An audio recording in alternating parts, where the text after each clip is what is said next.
If your CapCut exports are coming out blurry, soft, or lower quality than you expected, you are in the right place.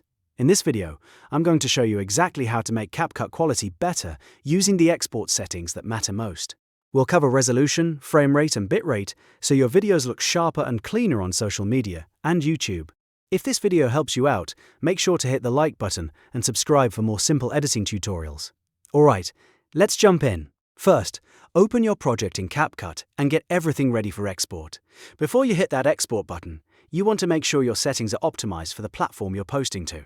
A lot of people assume that exporting in the highest possible quality is always the best option, but that is not always true. In fact, choosing the wrong settings can make your video look worse after uploading. Let's start with resolution. This is one of the most important settings for video quality. If you are posting to social media platforms like TikTok or Instagram, set your export resolution to 1080p. That is usually the sweet spot because those platforms heavily compress uploaded videos anyway. If you export in 4K for a platform that is going to compress it hard, you can actually lose clarity and end up with a video that looks less clean. So for TikTok, Instagram Reels, and similar platforms, 1080p is usually the safer and better choice.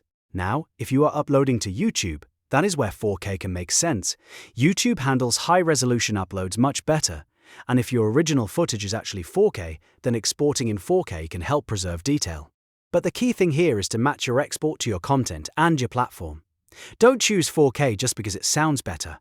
Choose it when it actually benefits the final upload. Next, let's talk about frame rate. Frame rate affects how smooth your video looks, and it should match your original footage as closely as possible. If your footage was recorded in 30 frames per second, export in 30 frames per second. If it was recorded in 60 frames per second, this helps avoid weird motion issues and keeps the video looking natural. A mismatch in frame rate can sometimes make the video look off, especially in fast-moving clips or screen recordings. If you are not sure which one to choose, 30 frames per second is a safe standard for most talking head videos, tutorials, and casual social content. But if your footage was shot in 60 frames per second, or if you want smoother motion for gameplay, action clips, or fast transitions, then 60 frames per second is the better option. The main rule is simple. Keep it consistent with the source footage whenever possible. Now let's move on to bitrate, also sometimes labeled as code rate in CapCut. This setting plays a huge role in how much detail is preserved during export. If your bitrate is too low, your video may look blocky, muddy, or full of compression artifacts. That is exactly what we want to avoid. To improve quality, set the bitrate to higher or recommended if those options are available. This gives CapCut more room to preserve details in your video during the export process. If you want your video to look crisp, especially with text overlays, sharp edges, or high motion clips, bitrate matters a lot.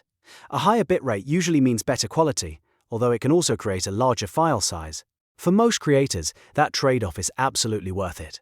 It is better to have a slightly larger file than to lose clarity in the final upload. So, to quickly recap the best settings, use 1080p for social media like TikTok and Instagram.